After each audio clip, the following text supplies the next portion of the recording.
どうも、としいこです。今日は初めてね、一里松キャンプ場にデイキャンプ来ております。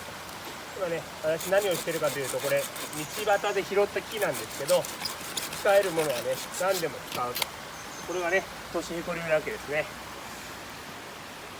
さあ、ようやくちょっと火がね、ついてきましたので、くべておきましょう。これね、マックスブースト製のね、これ風紀棒、ひろしさん愛用のやつですね。